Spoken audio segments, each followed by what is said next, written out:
The Vermont dawn was gentle, its light slipping through my curtains like a quiet hum. I sat in my rocking chair, its soft creak a soothing rhythm, blending with the faint chirp of birds outside at 72. I treasured these moments, when memories of Willow Creek gleamed like polished chrome in my heart.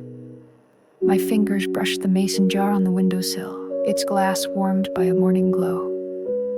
And I felt the pull of 1955, a fall morning when I was 10, helping my father fix a bicycle in the yard. Wrapped in the calm of his steady hands, I closed my eyes. And there I was, tools in hand, the world as peaceful as a lullaby. It was early November in Willow Creek, Vermont, and the autumn air was crisp, yet the sun rose with a tender warmth. I woke to the clink of metal. The house on Maple Street quiet, my mother's soft humming in the kitchen. My father's voice called from the yard, "Ailey, come help with the bike." I slipped into jeans and a sweater, their fabric soft, and ran outside, the grass cool under my sneakers, my heart eager for the task. The backyard was bathed in morning light, the maple trees' bare branches casting long shadows across the grass. My father knelt by my bicycle, its chain loose, the frame propped on a wooden stand. A toolbox sat open, its wrenches and screws glinting in the sun. The air scented with oil and earth. I sat beside him, cross-legged, the grass damp but soft, and he handed me a small wrench, its weight cool and solid in my hand. We worked slowly, our movements a quiet rhythm. He showed me how to tighten the chain, his hands guiding mine, the wrench turning with a soft click. The chain slid smoothly, its links shiny with oil, and I wiped my fingers on a rag. The cloth rough but warm, the sun warmed my back, the breeze stirred the leaves, their rustle a gentle song. And I felt the yard hold us, its light soft, its air calm, like a workshop of peace. My father hummed a tune, "You Are My Sunshine," a song he sang to me as a baby. His voice low, blending with the clink of tools. I joined in, my voice a quiet echo. The words of sunshine and love drifting like the breeze. The act of fixing was meditative, each turn of the wrench a breath, grounding my heart in the morning stillness. A sparrow hopped nearby, its chirp bright, pecking at a seed, and I smiled, the wrench steady in my hand. "Do bikes remember their rides?" I asked, my eyes on the chain, the metal cool under my fingers. My father chuckled, his hands pausing. "Maybe, Ellie," he said, "maybe they carry every adventure." I nodded, picturing my bike, whispering of our rides down Maple Street, its wheels spinning through summer. The thought soothed me, and I worked on, the grass beneath me, the sun above, the yard a haven of calm. The memories of summer, the stream, the kite, the pretend store afternoon wove through my mind, each a link in this bicycle morning, glowing softly in the sunlight.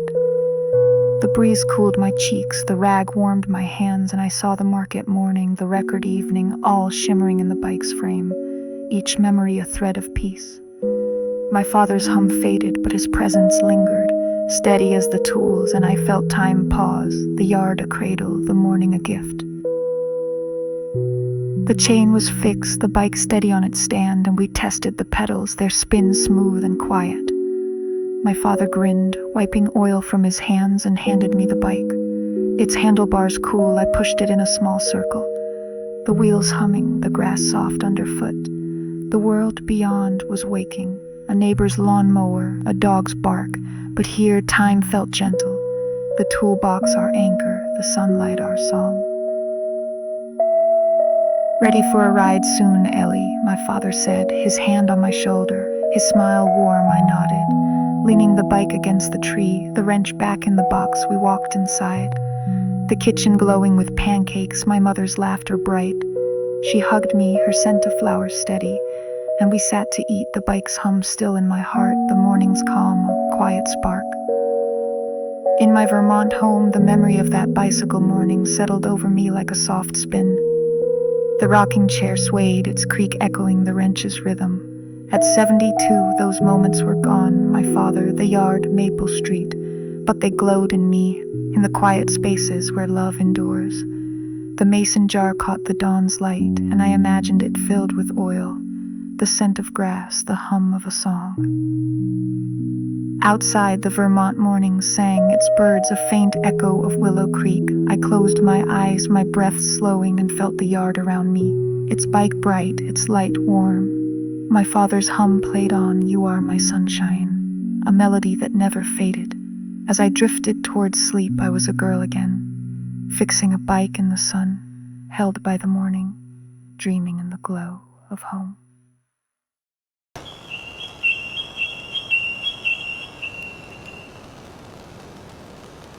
The Vermont night was a quiet embrace, its stillness draping my small house like a warm oven's glow. I sat in my rocking chair, its gentle creak, a soothing rhythm, blending with the faint rustle of wind outside at 72. I cherish these moments when memories of Willow Creek wafted like vanilla through my heart. My fingers brushed the mason jar on the windowsill, its glass cool under the moonlight, and I felt the pull of 1963, a fall evening when I was 10, baking cookies with my mother in the kitchen, wrapped in the comfort of home. I closed my eyes, and there I was, flower-dusted, the world as sweet as a lullaby. It was mid-November in Willow Creek, Vermont, and the autumn air was cool, the trees bare against a starry sky. The day had been spent at school, drawing maps, but now evening brought a cozy hush. My mother called from the kitchen, "Ellie, let's bake cookies." I slipped off my shoes, my socks soft on the floor, and joined her, the house on Maple Street warm, its lights casting a golden glow, the scent of sugar already rising. The kitchen was our haven, its linoleum floor shiny, the counter cluttered with bowls, a canister of flour, and a bottle of vanilla. My mother tied an apron around me, its strings long, her own apron bright with cherries. We set out ingredients: butter, sugar, eggs. Their colors soft in the lamplight. The radio played low, a faint croon of Moon River by Audrey Hepburn, its melody drifting through the air. The night outside was quiet, the window dark, reflecting our cozy world. We creamed the butter and sugar, my wooden spoon stirring, the mixture turning light and fluffy. My mother cracked an egg, its shell glinting, and showed me how to mix, her hands steady, the dough forming smooth and thick. The scent of vanilla filled the air, sweet and warm, mingling with the butter's richness, wrapping me in comfort. The act of baking was gentle, each stir a rhythm, calming my heart like the kitchen's soft hum. The radio sang on, and my mother hummed along, her voice light, blending with the clink of spoons. I joined in, my voice a quiet whisper, the words of rivers and dreams, drifting like steam from the kettle. The lamp cast a soft glow, its light dancing on the counter, and I felt the kitchen hold us, as if the world beyond. Maple Street, the town, had faded into the night's embrace. A moth tapped the window, drawn to the light, and I smiled, the dough a warm weight in the bowl. "Do cookies hold happiness?" I asked, scooping dough, my fingers sticky. My mother laughed, her eyes crinkling. "They do, Ellie," she said, "every bite's a little joy." I nodded, picturing our cookies sharing smiles, their warmth carrying this night. The thought soothed me, and I rolled the dough into balls, placing them on a tray, the parchment crinkling softly, the kitchen a haven of peace. The memories of summer, the stream, the kite, the bicycle morning, wove through my mind, each a sprinkle in this cookie night, glowing softly in the lamplight. The dough's scent warmed my hands, the radio's melody softened my heart, and I saw the market morning, the pretend store, all shimmering in the kitchen's glow, each memory a thread of calm.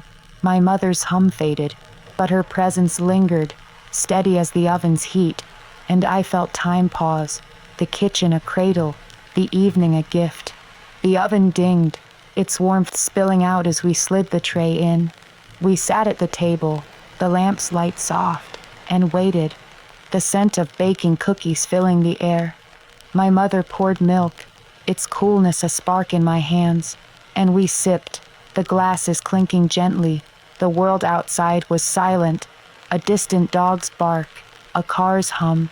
But here, time felt endless, the counter our altar, the lamplight our song. The cookies emerged, golden and crisp, their warmth rising in the air. We let them cool, the first bite soft and sweet, crumbs falling to the table. My mother hugged me, her apron soft, her scent of vanilla steady, and I leaned into her, the kitchen glowing, the night wrapping us tight.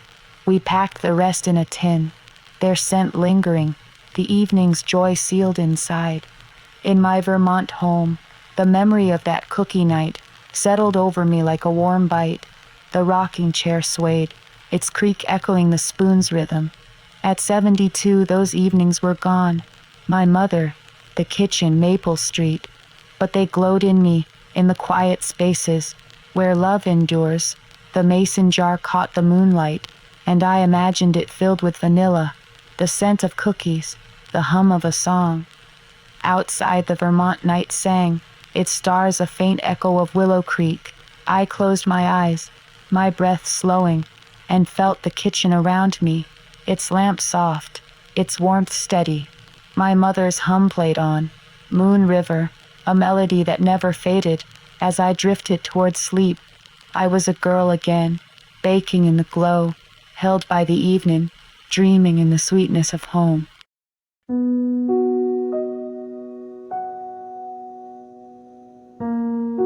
Chapter 35. The Popsicle Stick Morning.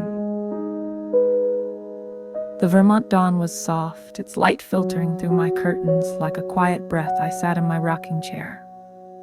Its gentle creak a soothing rhythm, blending with the faint chirp of birds outside at 72. I held these moments dear, when memories of Willow Creek sparkled like glue on crafts in my heart.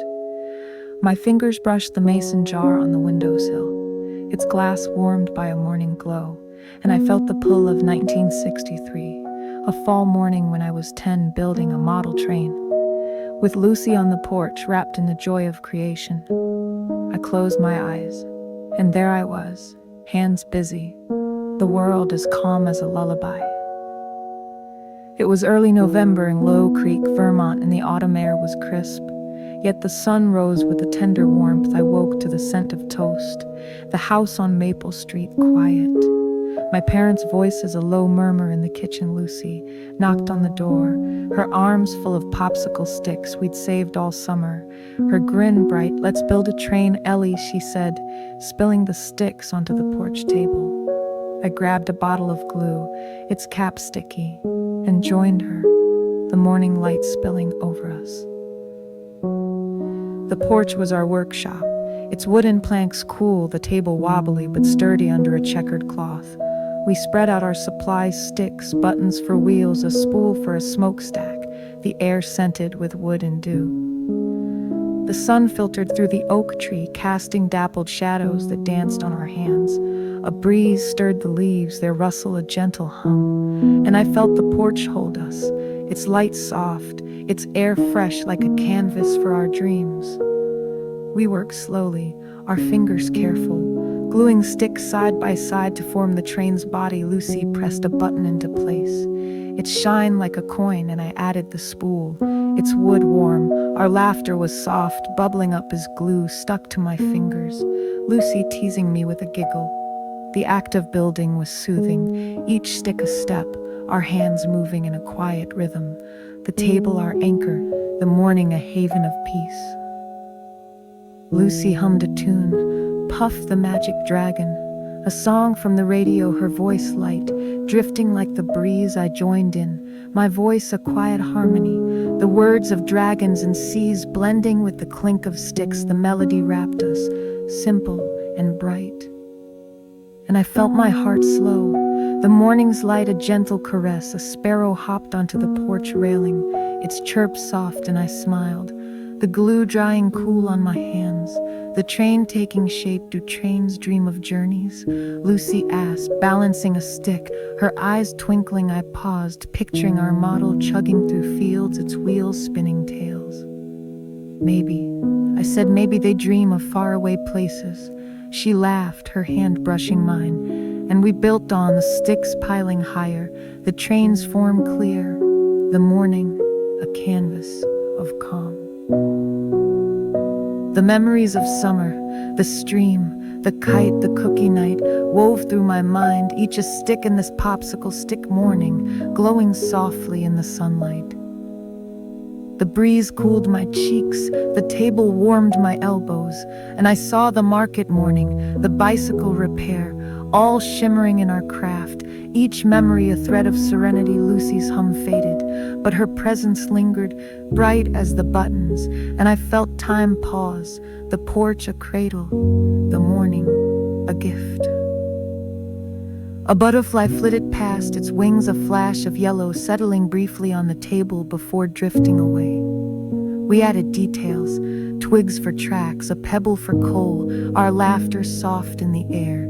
The sun climbed higher, its light turning golden, painting the porch in warm hues.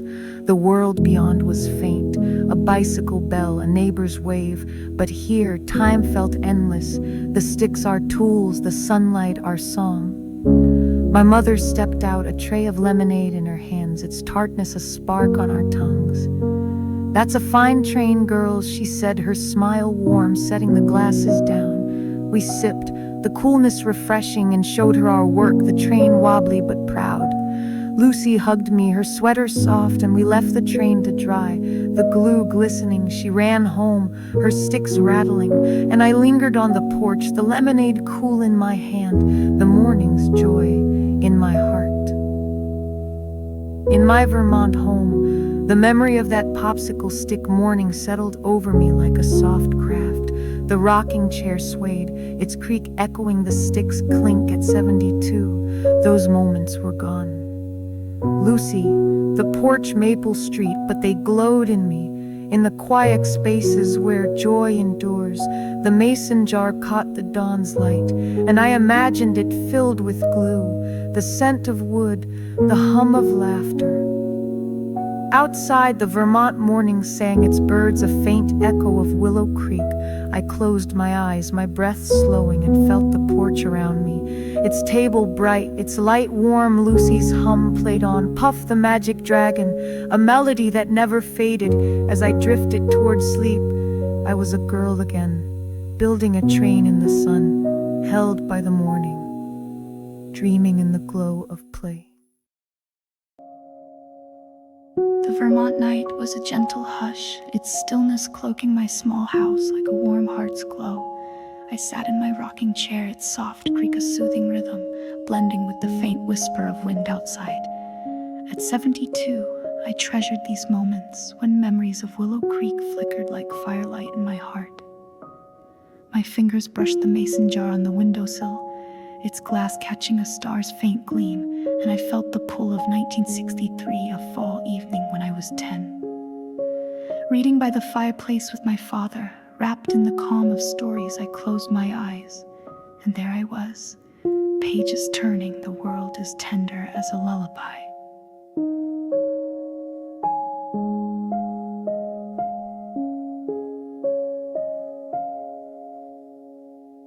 It was mid-November in Willow Creek, Vermont, and the autumn air was cool, the stars sharp against a velvet sky. The day had been spent raking leaves, their crisp rustle filling the yard, but now evening brought a cozy pause. My father called from the living room, "Ellie, let's read by the fire." I slipped into a sweater, its wool soft, and joined him, the house on Maple Street warm, its windows dark, reflecting the fire's golden dance. The living room was our sanctuary, its rose-patterned walls softened by the fireplace's glow. My father sat in his armchair, a book in his hands, The Adventures of Tom Sawyer, its cover worn from use. I curled up on the rug, a blanket over my legs, the heart's warmth brushing my cheeks. The fire crackled softly, its log shifting, sending sparks up the chimney. the air scented with wood smoke and pine. The night outside was quiet, the oak tree's branches swaying faintly, their shadows mingling with the firelight. He began to read, his voice deep and steady, like the rhythm of the flames Tom Sawyer lived with his Aunt Polly. He started, and I leaned closer, picturing Tom's river, his adventures, the Mississippi glowing in my mind. His words painted a world of caves, rafts, and boyhood dreams, each sentence a spark, kindling my imagination. The fire's glow danced on the rug, its warmth sinking into me, and I felt the story wrap us, as soft as the blanket on my lap.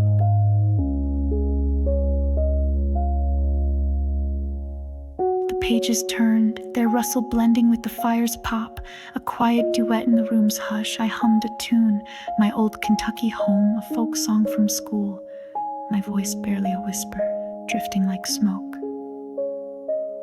My father smiled, his reading unbroken, the melody weaving into his voice, soothing my heart like the heart's steady pulse. The act of listening was calming, each word a breath, slowing my thoughts in the firelight's gentle embrace. "Do stories stay with us, Daddy?" I asked, my eyes on the flames, their flicker hypnotic. He paused, his book resting on his knee. "Always, Ellie," he said, "they're friends that never leave." I nodded, imagining Tom Sawyer walking beside me, his grin bright, his tails tucked in my heart. The thought warmed me, and I sank deeper into the blanket, the rug a cradle, the room a haven of peace.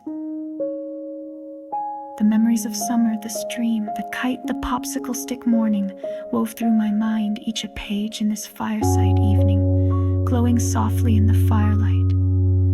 The warmth kissed my face, the blanket hugged my knees, and I saw the cookie night, the market morning, all shimmering in my father's voice. Each memory a thread of calm, his reading softened, the chapter nearing its end. And I felt my eyes grow heavy, the story a gentle pull toward dreams.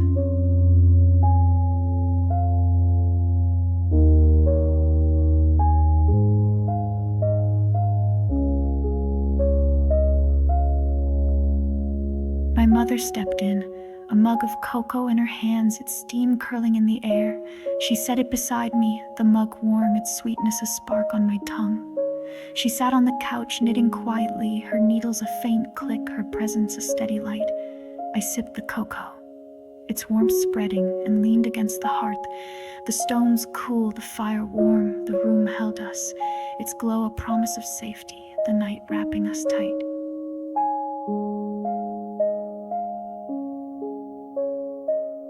The chapter ended, my father closing the book, its pages soft. "Bedtime, Ellie," he said, his hand brushing my hair, his smile warm. I nodded, sleepy, and let him guide me upstairs, the blanket trailing. My mother hugged me, her scent of lavender steady, and I sank into bed, the sheets cool, the fire's glow lingering in my dreams, the story soft in my heart.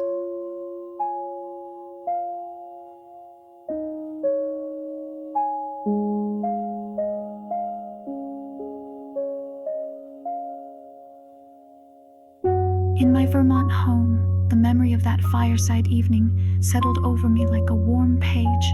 The rocking chair swayed, its creak echoing the fire's rhythm. At 72, those nights were gone, my father, the living room, Maple Street. But they glowed in me, in the quiet spaces where love endures. The mason jar caught the starlight, and I imagined it filled with firelight, the scent of cocoa, the hum of a story.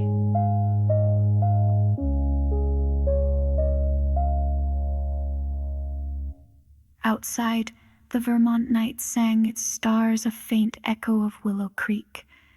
I closed my eyes, my breath slowing, and felt the living room around me, its fire warm, its light soft. My father's voice played on, my old Kentucky home, a melody that never faded. As I drifted toward sleep, I was a girl again, reading by the hearth, held by the evening, dreaming in the glow of home.